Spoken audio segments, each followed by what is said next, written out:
right. We are live on YouTube. This is Frequent Milers Ask Us Anything with Nick, who's waving over there. And That's me. Greg. Him. I don't know which way he is from me. So that way, I mean, on my screen, he's that way. Is he that way? Maybe. Yes, you had it right the second time. Good. That guy over there. Yeah. Okay. So, hey, so today I spent a bunch of time writing a post on, it's a checklist of things you need to do before the end of the year that are sort of mile and point related. And good. I need to read that. Where can I read that? I think you could guess where you could read it. But it had me, it was kind of depressing because it had me looking at my stuff, like, so things like use those hotel free night certificates before they expire, because some brands haven't extended them, like Hyatt, Radisson, IHG has extended some, but only the ones that were issued this year and not the ones that were issued last year. So I had to go and ruin like my last couple of days of vacation thinking about this, didn't you? Thanks for that, Greg. So do you have any of those that are expire? Yeah, any of the a few of those. Yeah, I think somebody's going to be getting a Christmas surprise of a Radisson stay before the end of the year. Because I got with 3 Radisson certs, a bunch of other certificates. Hyatt, come on, Hyatt, do the customer friendly thing here. Where's the extension? Come on. Right. I expected that. Even though they hadn't said anything, they would eventually extend those. So I wasn't particularly stressed about using them. And now I'm pretty annoyed that they're going to either expire unused or be very underused. It seems like they're going to expire, but I'm kind of hoping, I've heard people have had good luck asking for some points after they expire. Which is, I don't know if that's only for globalists who they do that, but it's better than what I'm going to get from Radisson.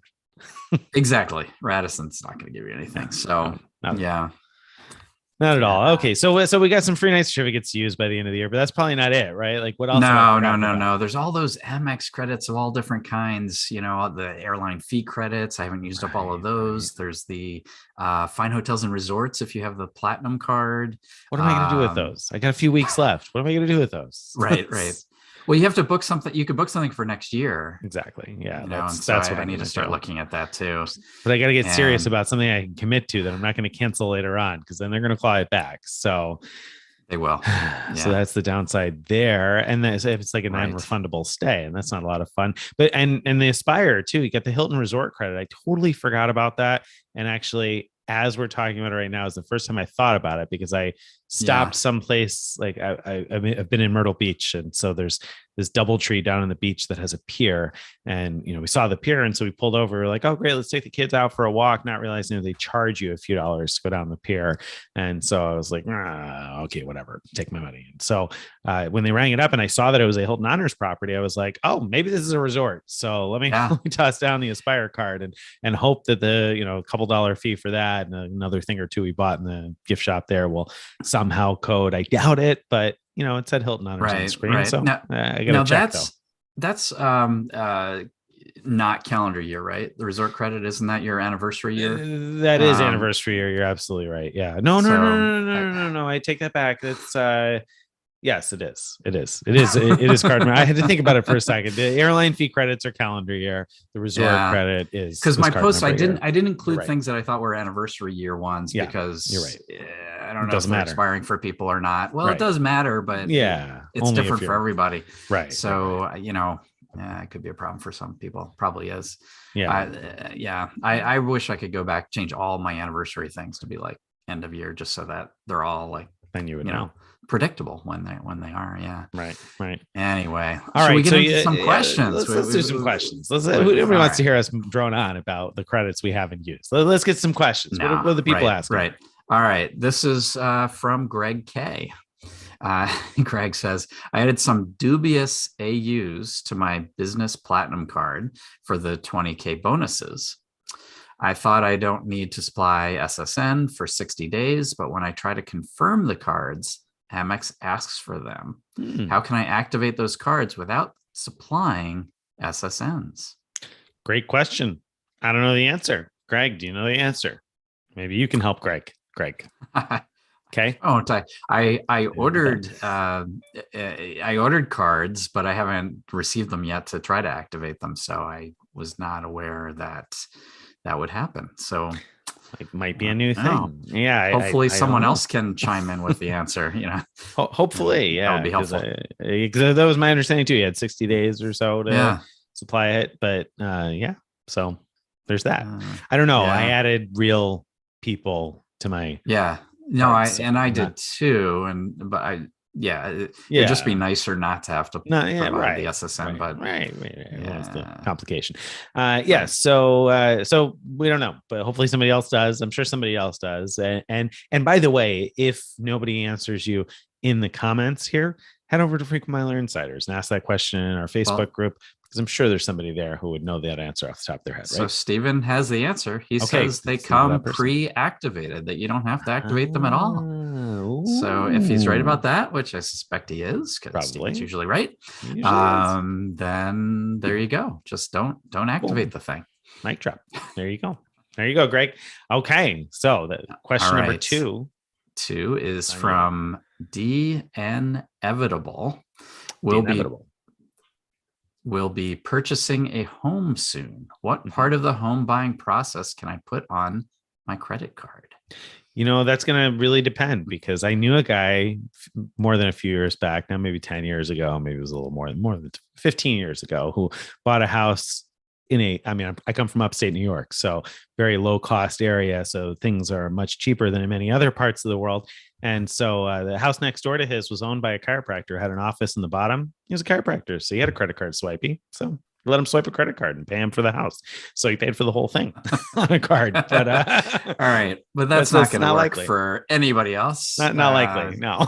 Yeah, I mean, So I don't know. I can't really remember any part of the home buying process that would work, other than the fact that you've got to furnish the thing once you buy it, Right. and whatever you are bringing from your old home is probably not going to work just quite right, and you're gonna or you what'll happen is what happened with us, which is we did move the stuff over, and then we see it in the new place, and it's like, oh, this is awful in here, and we end up selling all that and then buying new stuff. And so that's the part, buying furniture, that is going to be all on credit cards. Or paying for any upgrades or home improvement type stuff, or a contractor to fix up the things that you want different than the way they are. So all of those things maybe, but yeah, as far as actually buying the house, none that I know of. I mean, I doubt even money orders would probably fly in that situation. So yeah, I don't, you could earn points Well, though. Right. I mean, well, go ahead. What you think? You think I mean, they're going to take money orders? I Yeah. think you, yeah, Yeah. I think they would. Well, I there mean, you go. why wouldn't they? Well, I don't know. So maybe you could buy the whole house on money orders.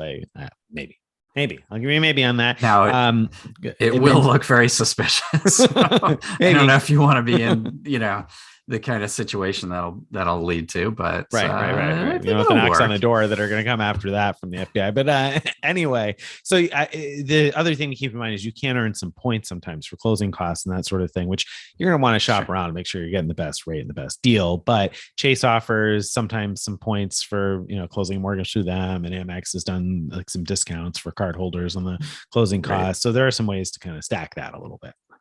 Yep.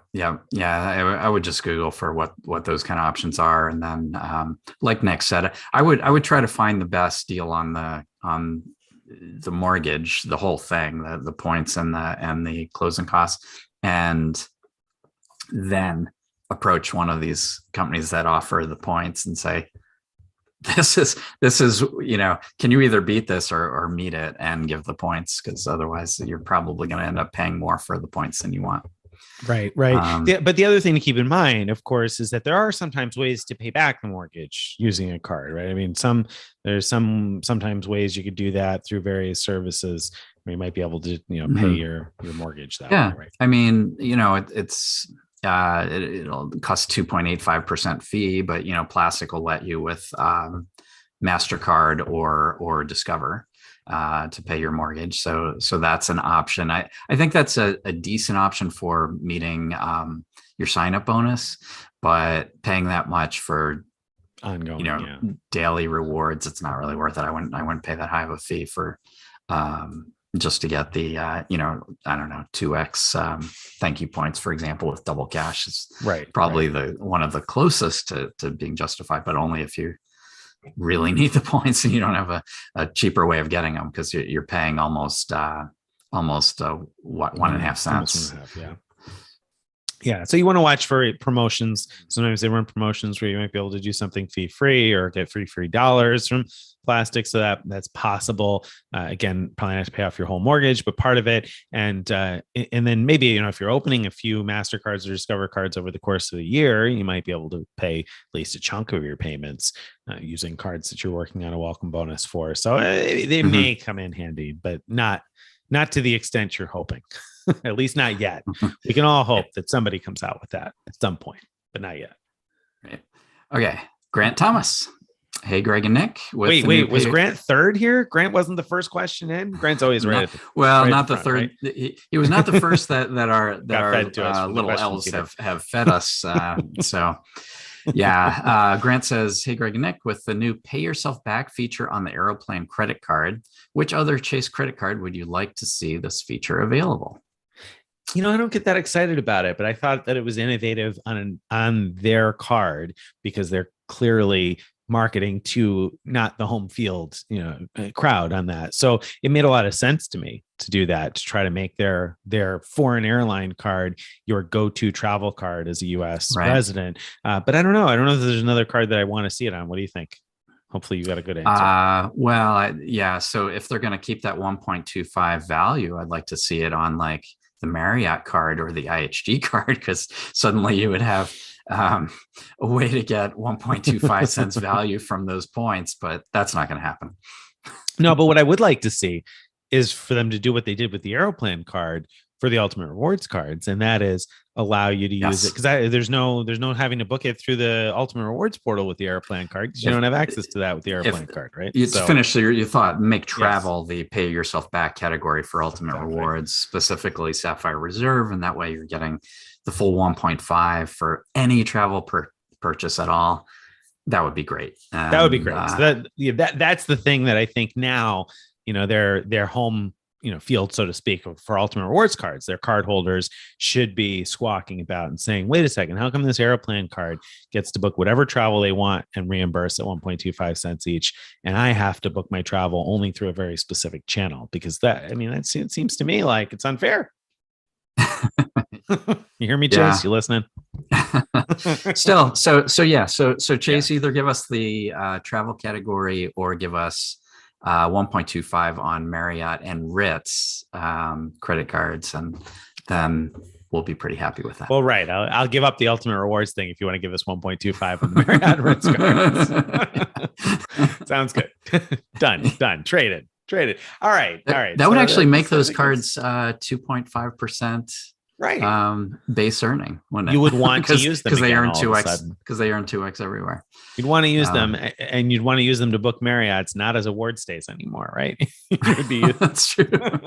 Yeah, because you get 6x, so that would be pretty valuable. Yeah. All right. Next question is from Michael Gross. Hi guys, my Sapphire Preferred annual fee just hit, and I have no plans on travel coming up. Thoughts on downgrading to the regular Sapphire and then upgrading to the Reserve later on next year? Well, what do you think? What would you say? I don't see a reason not to do it unless you have. I don't think there's any downside, because if you decide, I need to transfer my points to a transfer partner, you could just upgrade, and then I think it'd be immediate. You'd immediately have the power back, I think, to transfer, as far as I know. So I don't see any downside to it. No, me either. I would do it. Yep. You could also even downgrade to a Freedom card and have some other benefits that way. Like the Freedom Unlimited, for example, and then you get some like 3x drugstore, for example. That would make more sense, than downgrading to a no-fee Sapphire. Yeah, because the Sapphire is kind of useless. And I mentioned the Freedom Unlimited instead of Freedom Flex because it's still a Visa card, so you probably keep your same credit card number. Whereas if you change to the Freedom Flex, it's a MasterCard, and you'll change your number. So that could be annoying. No matter what you do, though, I guess one downside is expiration date and the security code are going to change. So if you have any like automatic payments and stuff, you might have to change that. Mm-hmm. All right. Next question is from Yolanda. Hey guys, flying to Greece this summer. Would love to be on the direct flight from Boston to Athens with Delta. Best way to book this? Still learning. Bust out your wallet, Yolanda. And, best way, if you want that exact flight, is to pay for it. If you want to book it as an award, that's going to require some luck. I mean, sometimes Delta will release tons of saver space, but if you're looking at going to Europe in the summertime, I don't know. Greg would know the availability situation on Delta better than I. My guess is it's going to be tight. Yeah. So I'm assuming you're talking about business class on that flight. The Delta often has really good availability. Well, shoot, when I say availability, Delta, when you're using Delta miles, everything's available. You can book everything. It's just that it costs an incredible amount. I wouldn't use Delta miles to book Delta business class, except in the rare circumstances when they're having some kind of award sale. But economy sometimes can be reasonable. So if you're talking about flying economy, then booking with Delta itself might actually be the best way to both for getting the best times and everything for your flights, and not a terrible price. But unfortunately, so the best way of booking it normally would be using either Air France or Virgin Atlantic. If you're talking about business class, it would either way, it would cost around 50K miles one way to book business class on that route. But Delta just has not been releasing any that I've seen, any business class award space to their partners for quite a while now. When I last saw some, though, it was out of Boston. Interestingly, it wasn't to Athens, I don't think. But so it's worth checking. You can, without even logging into Virgin Atlantic, you can get on their website, say you're searching for a points booking, change it to upper class, and see if it finds anything on that nonstop route. But probably not. And the key, if you're not familiar with this, and it sounds like maybe you're relatively new to this, Yolanda, is that it can change on a dime. So like you got to keep searching. You're going to not see anything today and not see anything tomorrow and not see anything the day after that. And then all of a sudden one day you're going to see like 8 seats, maybe, or maybe not. Maybe you'll see 1 seat or 2 seats. But the thing is, it ebbs and flows and you just don't know what to expect. Like all of a sudden there'll be weeks of availability sometimes, and then there'll be nothing at all. And so you have to just keep searching. And so that's part of the annoyance, I suppose, of award travel, or part of the challenge and the thrill of the hunt. If you enjoy this stuff, is remembering to constantly search that each day and then finding it and being like, yes, I got it. So right. So and also, the nice thing is, let me say, there's lots of good airlines that fly out of Boston to Europe. So I would also be open to looking at what else is available, because there are some great deals on other airlines. And so I don't know if I guess the Turkish deal doesn't go into the summer, maybe. I can't remember when that ends. I don't know what the date is. Yeah, but even still, at full price, Turkish would be 45,000 miles one way from the U.S., from the Eastern U.S. to Europe, or actually from all the U.S. to Europe, in business class on Star Alliance. So if you were to fly on United or on, SAS or TAP Air Portugal, or Air Canada, you would pay no fuel surcharges. If you fly on LOT Polish, it's pretty reasonable. I don't know, $150 each way, maybe, in fuel surcharges or so. And Turkish, if you fly Turkish, about the same, 150, depending on which direction you're going, maybe 200 in one direction. So it's relatively reasonable. So all of those are going to have a stop, but for 45,000 miles and either no fuel surcharges or pretty reasonable fuel surcharges, that can be a really good deal. Of course, booking Star Alliance awards with Turkish miles can be a real challenge right now. So booking Turkish flights itself is still relatively easy. You can do that on their website. So yeah, I mean, you might expand and look at other options if you don't mind connecting, because then you may get access to a bunch of good airlines, and B, have access to a lot more availability, and C, not have to constantly search every single day, twice a day in order to be there the moment that the faucet opens and there's a lot of Delta availability. Right. All right, moving on. Yuri says, do you know which cards are no longer subject to 524?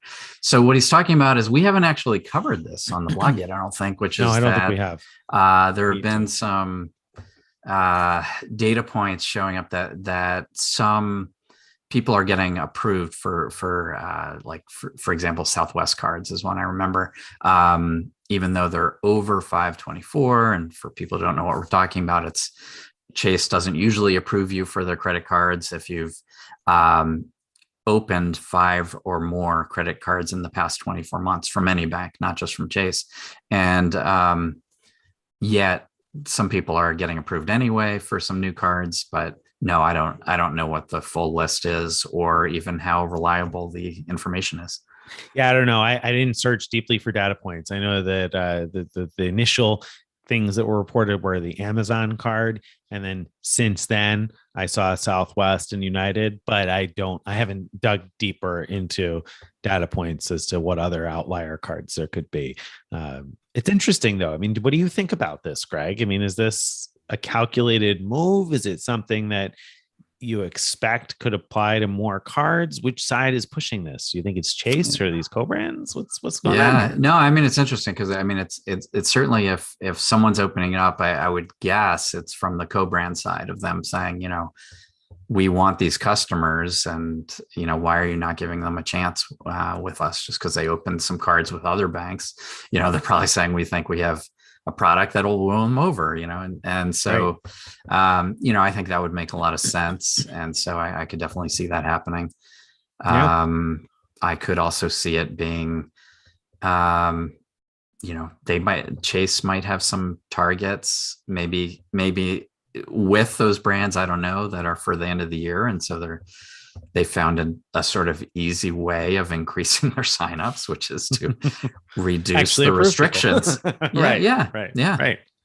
I could see that being believable. That's an interesting potential theory. I mean, Amazon initially seemed to make sense to me because it was like, oh, it's the holidays. Amazon wants people to shop, and they're a valuable customer. So, obviously lots and lots of business going there. So I could certainly see them leaning on the bank and saying, listen, we need some people to get approved here. So, but interesting that it ended up being a couple others too.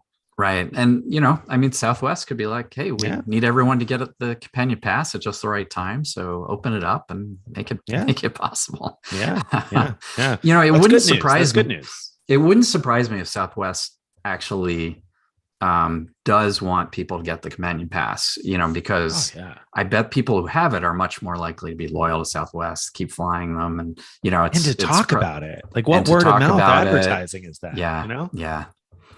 It's a good business decision for them to make that relatively easy to get. Agreed. All right. Next is from Scott Williams. It's almost impossible to use BA miles on AA domestically now. And this is not, so there's two things going on there. Right now, British Airways is not able to see American Airlines award space at all, is what I've been hearing. But that's not what he's talking about. He says, it's almost impossible because the low fares are always web specials. So meaning that AA is releasing, instead of releasing Saver award space, which is available to their partners to book, instead what they're doing is saying, no, we'll put out some cheap award flights, but there'll be web specials which are not available to partners. So that's the background. And then he says, so what should I use the BA miles for? Because I'm not going to be using for AA. Yeah, that's a great question. I don't know. I mean, I feel like the situation's got to be temporary, but then again, the web specials does seem like a tricky way for them to avoid releasing award space to partners. So I'm not really sure, because the best use of BA Avios is typically booking short one world flights. I would say, I guess, the best use then would be to transfer them over to Iberia and book Iberia flights with them. But even that, I'm not sure. Like, they had that whole IT snafu where stuff wasn't working for a bit. And I know people were reporting they weren't able to transfer between Avios accounts. I don't know if that got cleared up or not. But I guess that would be my next move with BA Avios right now, right? Yeah, so you're talking about booking Iberia, flying Iberia itself, business class to Europe is a great deal. That is the first thing I thought of too. What else can you do? You could fly Alaska Airlines. That's true. Alaska with BA. Yeah. So especially like some things are pretty good prices, like flying West Coast, which Alaska would be, to Hawaii is pretty cheap with BA miles. Yeah, actually, yeah, and Japan Airlines premium economy is reasonable. I can't remember the exact price, but it's reasonable from the West Coast to Japan. So that's interesting. Might also be useful for people if you're looking to fly premium economy, more availability, more seats, and like a domestic first class looking product. I haven't flown it myself, but I thought about booking it a couple of times already. So yeah, because it's just good enough deal, especially sometimes with the transfer bonus. So if you already got the British Airways miles, the other thing is if you have a young child, British Airways charges 10% of the adult mileage costs, the adult Avios costs for the child. So they can be a good program for booking lap infants versus many other programs that charge 10% of the adult revenue fare. But that is a very niche situation that may not apply to you. So assuming it doesn't, yeah, I think those things more or less sum it up. I mean, they can also be useful for other short one world flights. I mean, if you want to fly within Japan on Japan Airlines, they can be a great value there. In fact, I think on some of those routes, it's like just the Avios. There's no taxes on some of the routes within Japan, if I remember correctly. And then even some of the other flights regionally around Asia, I've used Avios a couple of times. They can also be good if you're ever going to go to Australia and you want to fly around Australia. They can be a decent ish value for flying the long like transcon business class across Australia, though not great value for the economy class flights because economy class flights within Australia have historically been pretty cheap, though I have no idea what the situation is going to be if and when they ever reopen. So those are some thoughts. There you go. Very good. Okay, Yifty 08. Can you buy two $500 Visa gift cards at Walmart with CF, with Chase Freedom? I guess with the Walmart 5X. Tried it on different days, confirmed it right away in the email, but keeps giving me the unable to perform the transaction error. What should I do? I don't think calling is a good idea. Don't want to trip any alarms. I haven't tried. I don't know. I haven't tried that. So I'm not positive off the top of my head. In fact, it's news to me that they sold 500s online. So I don't know. I couldn't tell you. Do you know? I don't know. Stephen will probably chime in with the correct interpretation of the question and the correct answer. All right. N Ragu 99 primary card did the referral. Does $X apply to AU spend also? Yes. I think you're talking about the +4 referrals. Right? Maybe. Is that what it sounds? I didn't let's it doesn't say that, but let's assume that. Okay. So if what you're asking is, if you said you did the +4 Amex referrals that just ended on the 1st of December, if you referred someone from your card, now you get 4 additional points per dollar on your card. And does that also apply to authorized users on your card? Yes, it does. It does. Yep. So, yeah. And that's awesome because that specifically I had written about, because one of the reasons that I added some additional authorized users was because on the business side, they were offering some bonuses, and also actually on the personal side, both sides, they were offering bonuses on some cards for adding authorized users, additional card holders, and that would stack along with the +4. So it was like a no brainer. It was, great return. So. Right. Yeah. And I did that with my business platinum card and ordered some employee cards for it. And Amex called me and told me that they couldn't provide them because I am deceased. So I will tell that story in a post soon. I'm interested in hearing about that one. I did some research. I did some research, found out I'm not actually deceased. Oh, good. And I got I was getting nervous. Yeah, no, it's okay. It's okay. Don't worry about it. I'm okay. I was like, oh man, what's Greg been doing late at night? Is he out there, vampiring his way around? I had no idea you were a right creepy crawly night walker. So Stephen about the Walmart thing says, I think Chase Freedom is 5% for Walmart in store too, not just online. Well, yes. Okay. So that was probably that. Yes. Okay. Batman has a question. So you didn't expect any superheroes would be asking us questions today, did you? I did, which is funny. I looked around like after you said that because I was looking for the Spider-Man pillow that one of my sons recently got us a gift to see if it was in this room, because it's been moving from place to place, kind of crawling on different items up high. So your kids are into Spider-Man, aren't they? Oh yeah. My son loves Spider-Man. Yeah, he's a cool superhero. He is, but Batman is too. Batman is cool too. Okay, so Batman says, coming to the end of the year, I was checking out your Amex Platinum airline credits, what still works post. I saw the last updates were from many months ago. Any idea if you will be updating? That's a good question for me to read to you.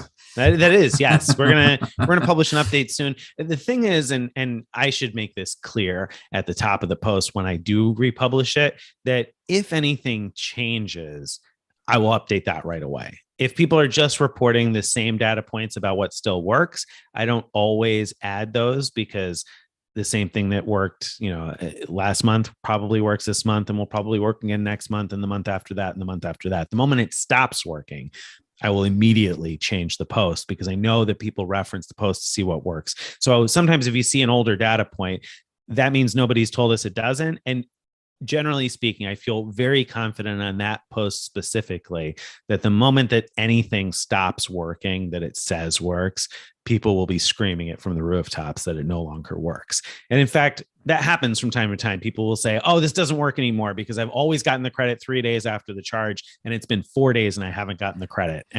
And every year I say, you know what, give it a week or two, because every year there's like a little delay somewhere in the year where it takes a week or two, and inevitably people eventually report back that, yeah, they did actually get the credit. So I'm careful to not jump to a conclusion and mark something dead that I'm not positive yet is dead. But the moment that I know it's dead, I will definitely make that update. So whatever it says works in there, I'm reasonably confident still does, but I will definitely make an effort to be republishing that in the next week. Yeah. It would be cool too to see when you do go through the effort of just saying like when we most recently got confirmation, I guess, just so that people as they're looking will know it's not just old data. That's true. Yeah. I mean, because it is tricky. I understand somebody looking at it and seeing a data point from 2020 at this point might be like, oh, does that still work? So definitely want to put some newer data points in. But the thing is, like, something that works right now is also going to work next week and the week after that and the week after that. I'm not going to continue to update it every single week that somebody reports that it still works. So that's why some of those things get a little older, but they're definitely out of date now. We need to update that. Yep. Okay. Robert Klein, thinking about 2+ player strategy for venture. Know you can transfer points to other members, but can you transfer to accounts in name of AU like Chase or Amex, but not Citi? No, it only in the name of the primary account holder. So they have to have their own primary account with Capital One where you can transfer your rewards to their account, and then they can transfer to their own loyalty account. So Capital One does not allow you to transfer to an authorized user's loyalty account. All right. Then Yifty08 is back. How to redeem Caesars reward credits transferred from Wyndham for booking Caesars hotels. That's a really good question. Go ahead. What were you going to say? Oh, I haven't looked into that at all. I sort of vaguely know that it can be used for lounge access or something, but the points transfer over and become like, I'm going to say the wrong thing. It's rewards credits, right? Not tier credits, but rewards credits. And so my rough understanding of how that works with Caesars is that they basically become worth like a penny a piece. So I don't think that there is a hack for booking the rooms, but the place that I would probably go for that, if I wanted to double check what Nick just said, is Bougie Miles. Bougie Miles has a guide for the whole Wyndham Caesars tie up. that I believe addresses that and how to book the Caesars properties, because Bethany, who writes that, is much more into the Vegas loyalty scene. The other people that I would suggest checking out for the whole Vegas loyalty stuff is TravelZork and just went in and out. Michael Traeger. Michael Traeger at TravelZork, yes. They're an authority on casino loyalty stuff. Miles to Memories does a good job with Vegas also, obviously. Big Vegas connection there. So those are all good resources for the Vegas connection. I haven't booked Caesars properties with the Wyndham points. I didn't move them over because I didn't have enough to move them. You needed a minimum amount the last time I was in Las Vegas. And now that I'm swimming in Wyndham points, I haven't been back to a Caesars property since. So I haven't had a use for that yet. But that's a good question that we should probably have an answer to and have in a post. So yeah, I mean, now that this occurred to me not that long ago too, that now that you can transfer city points 1 to 2 to Wyndham, that this could be an easy way. 1 to 2 sorry, it's choice. Never mind. Right. Forget what I was about to say. That's okay. Okay.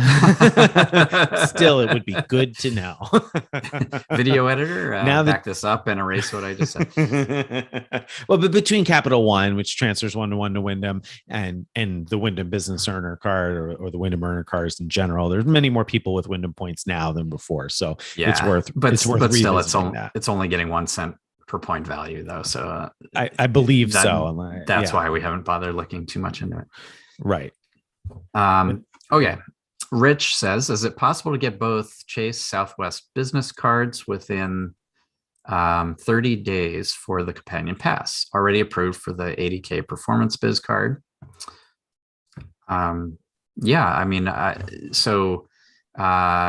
Chase will sometimes tell you, that it's been too soon since you signed up for a card, but it's not a hard and fast rule to stop you from getting 2 within a month. So I would try it. Yep. Agreed. Had success with 2 in a month before. So it's probably not going to be instant, but I would still wait to see if it's automatic before calling in, I guess. Mm-hmm.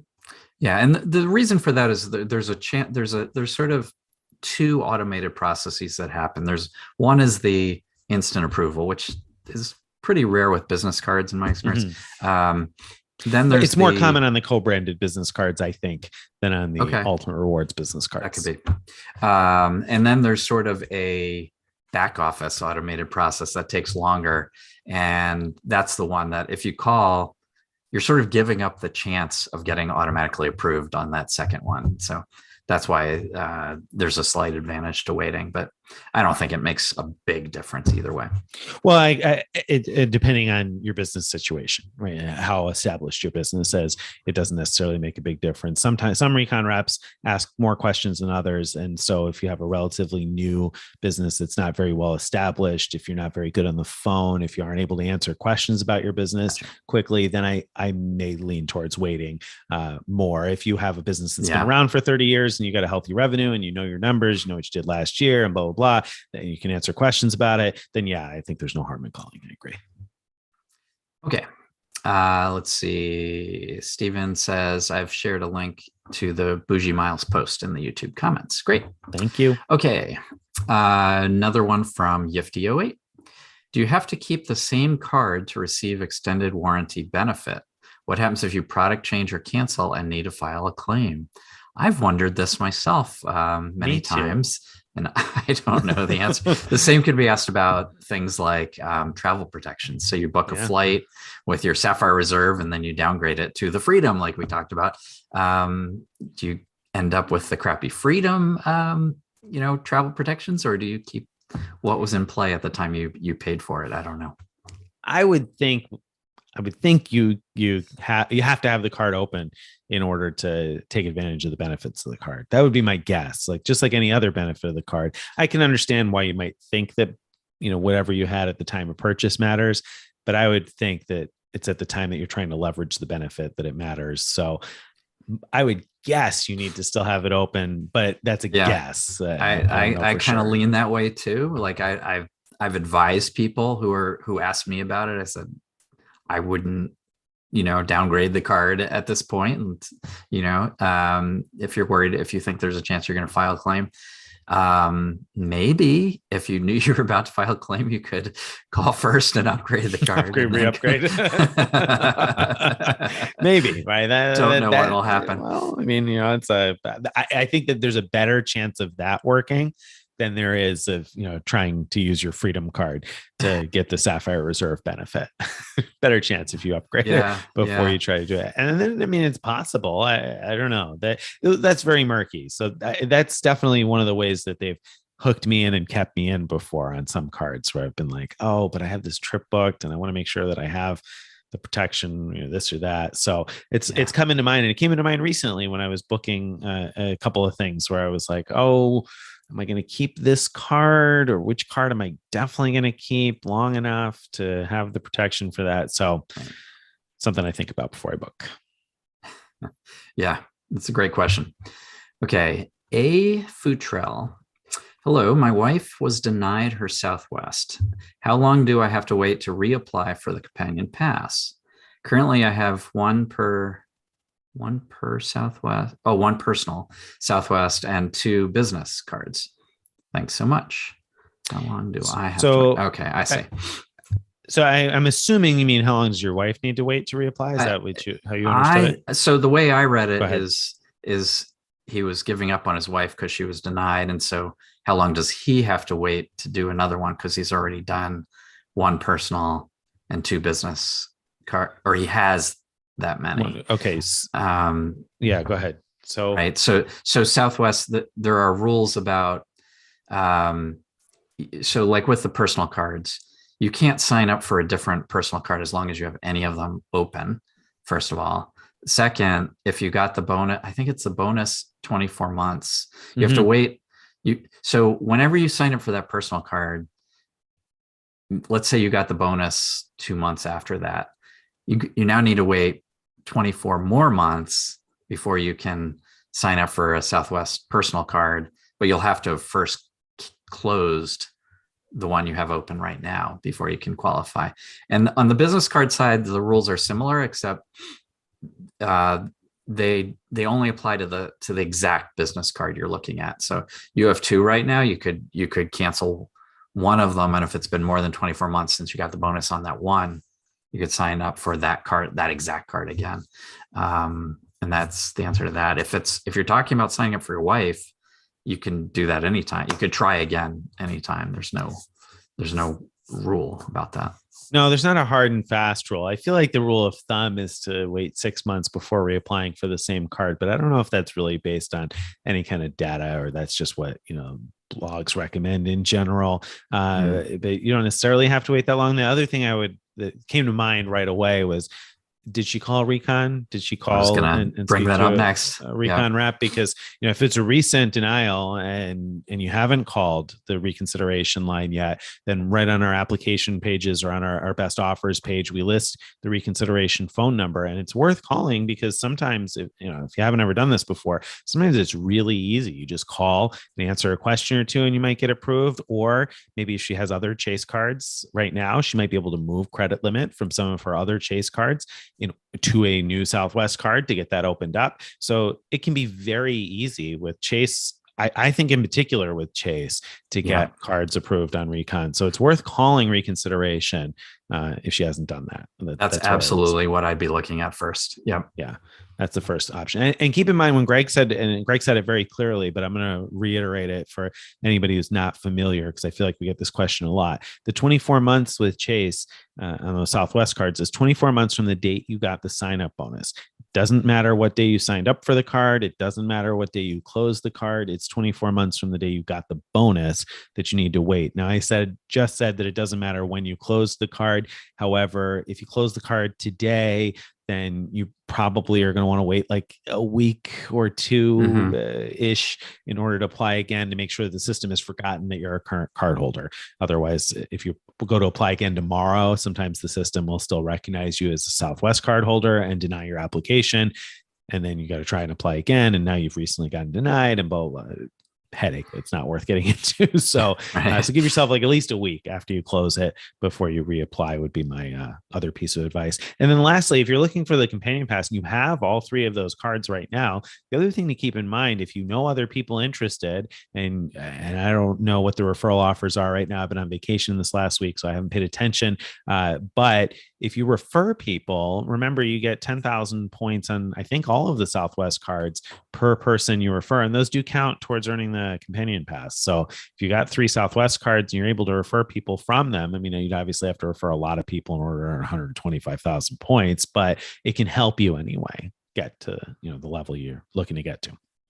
Yeah, absolutely. All right. Brian has a question for you, Nick.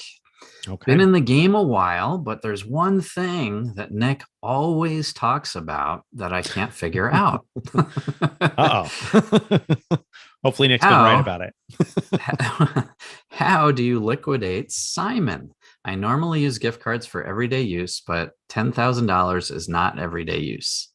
No, I mean, it's very regional. It really depends on where you live. I mean, where I live, there are grocery stores where you can still liquidate those. So it's very easy in my area. And in other areas, I'm not the only area because I travel and I'll bring cards with me sometimes and test things out and try in different places. I don't live in the only part of the country where you can, but there are many parts of the country where it's very difficult. But the thing that, if you're looking to go the money order route, then look up all the places that sell money orders in your area and start testing things out and see what works. So that's like a first step. But then, I mean, there are lots of other things that people will do. Obviously, regular spend, tax payments, sometimes product resale. I've done that for items that sometimes are, maybe they're limited to one per person. There are sometimes popular items that are limited to one per person.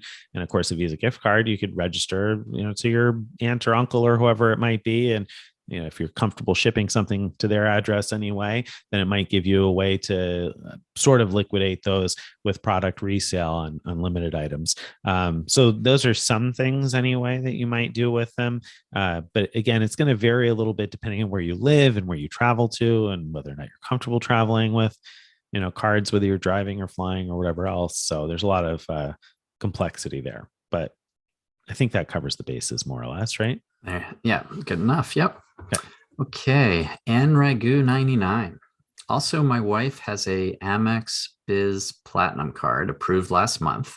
She got an invitation in the mailer for another Biz Plat card. Is this safe to apply? That's a great question for Greg. Okay. So, yeah. So,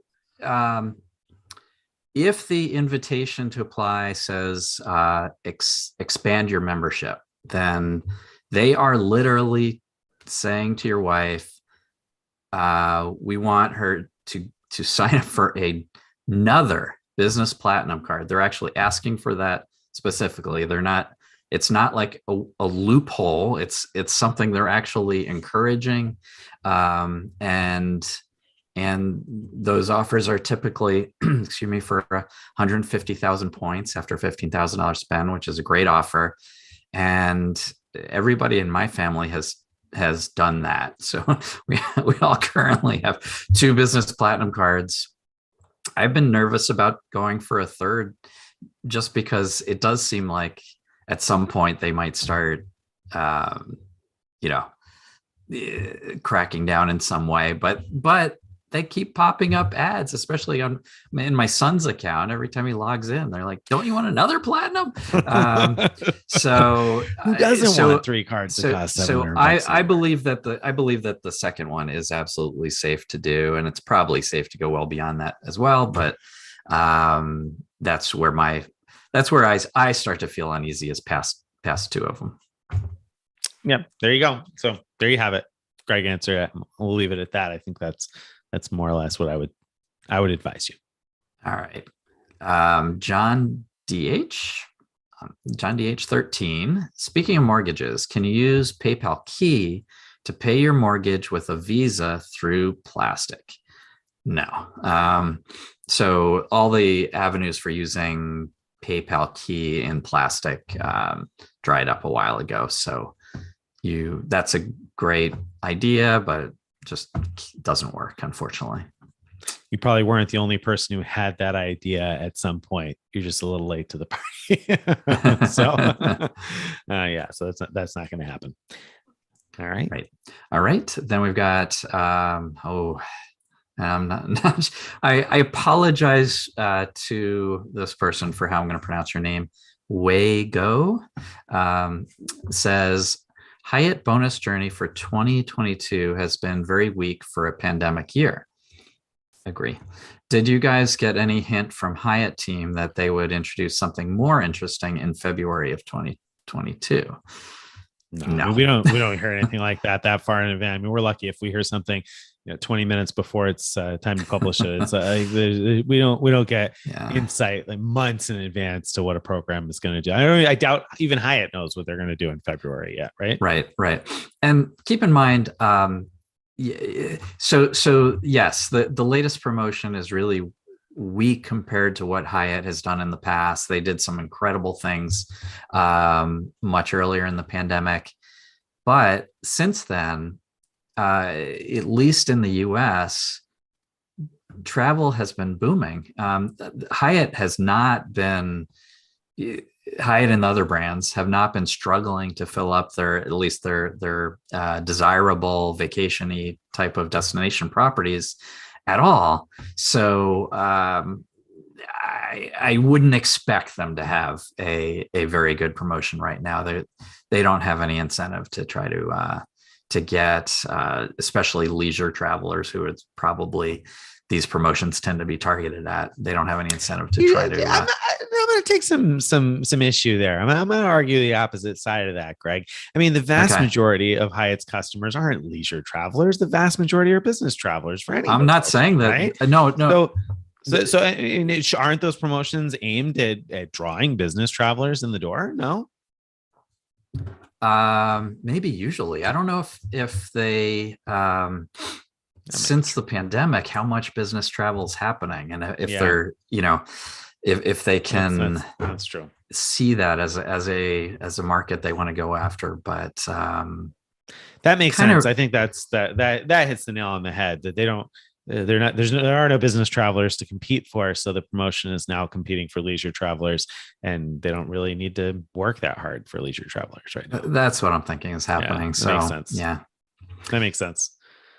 Okay. Jose Santiago just started playing the game this year and not well. I'm at 424 all in the last 10 months and only have United cards, Marriott cards, and the Amex Platinum. What card would you recommend next? Wow. I mean, I guess you have to go for, so are you comfortable going for business cards? Because if you're comfortable going for business cards, then it's time to get into the Ultimate Rewards ecosystem. I mean, it's time to get into the Ultimate Rewards ecosystem either way, but I would start with the business cards. So time to hit up an Ink card. Excuse me. Now, whether that's an Ink Business Preferred or an Ink Cash, I'd probably take the Ink Cash or Ink Business Unlimited right now to start with, because they're probably going to be an easier approval anyway, and you'll stay at 424, so you'll live to fight another day. And I would probably work on getting a second Ink business card. Exactly. And then maybe you can think about going over with a Sapphire Preferred or Sapphire Reserve at some point. But I'd go with the Ink cards. I have the same exact answer. Start with Chase Ink business cards. I would even look at other like Amex business cards. Those aren't going to hurt your 524 chances either. And citi business cards. There's a lot of business cards that are fairly easy pickings and will get you some nice points and things. And then at some point when you're ready to go further into the Chase Ultimate Rewards stuff, then you could get one of the personal cards, and then you're going to be at 524. And so you're not going to be able to get any more Chase cards for a while. So you want to be careful about whatever your next personal card is. Actually, not even from Chase, whatever it is, you got to really want it, because that's going to then lock you out of additional Chase cards for a while until you someday when you're under 524 again, which might never happen if you're going to keep signing up for cards as quickly as you have been, which I'm not saying is a bad thing. It's just something to keep in mind. So which card do you most want? If I could only have one Chase card, I would seriously think about signing up for like the Sapphire Preferred, for example, because if you ever, so that'll let you could later upgrade to the Sapphire Reserve if you wanted that, or you could downgrade to the Freedom. You'd be able to move around on that side, whereas it's the only way into the personal side of the Ultimate Reward system is to get one of those cards on the personal side, and Sapphire Preferred is usually the best sign up bonus. Yeah. But if you're okay with the business cards, then you could first get the Ink Cash. So you have your 5X office supply, internet, phone, get the Ink Business Unlimited. So you have 1.5 points per dollar everywhere. You could also get the Ink Business Preferred, and then you'd have the ability to transfer to partners even before you even touch the personal side and go over 524. You could have, a good stable of Ultimate Rewards cards, or skip out on the Ink Business Preferred and open the Sapphire Preferred, as Greg said, and then you can move all your points from the Ink Cash and Ink Business Unlimited over to the Preferred, and that would be a not bad strategy. That would be, that would make up for some of your quote unquote mistakes. If you feel like you haven't been playing the game well, it would be okay that you don't have a Freedom Unlimited and a Freedom Flex, because you've got good options on the business side with the Ink Cash and the Ink Business Unlimited that overlap a lot. So I would be starting there. You're right. Now, what occurs to me as I think more about it though, Nick, is like, if he really wants a different Chase personal card, like maybe he's attracted to the Hyatt card, for example. Yeah. Just for example, that you could do pretty well just sticking entirely on the business side for the Ultimate Rewards ecosystem, right? Because you could get the Ink Business Preferred if you want to make your points transferable. So it's not the end of the world if you can't get out. And then there's rumors that there's going to be a new premium one coming out. Right. So if that happens, then you have even more options. So that's another way to go once you're ready. But either way, start with the business cards. Right. Because once you go over 524, you can't get them. But while you're still under 524, they aren't going to add to your 524 account. So you can keep opening them, to your heart's content over the next however many months, one at a time here and there, without affecting your 524 status. Exactly. Well, when you go over 524, they're out. Done. You're out. Yep. Unless Chase expands this exception thing that's going on. That some people are getting approved just by being over 524 for some cards. Okay. Last question of the night, Mrs. NB. What are your thoughts about the Capital One Venture card worth taking one of the 524 slots? Now, I'm wondering if she's asking really about the Venture X card, because that's the new Capital One card. And I would think so. I would think that's what she's talking about. So I know my answer, but I don't know your answer. So what would you say, Greg? Yeah, I really like the Capital One Venture X card. I think it's pretty terrific. It just checks so many boxes, including the fact that the annual rebates make up for the annual fee. So you have like premium, ultra premium card features, and you're getting back enough rewards annually to make up for the annual fee. So it's like getting priority pass, access to Capital One lounges, top travel tier, protections, Hertz status, travel protections, getting all that. It's almost like getting it all for free after rebate, let's call it, because you still have to pay the annual fee, but then you get a rebate that. So I think that's one of the better cards on the market right now. So I absolutely think it's and 100,000 transferable points that transfer to good partners.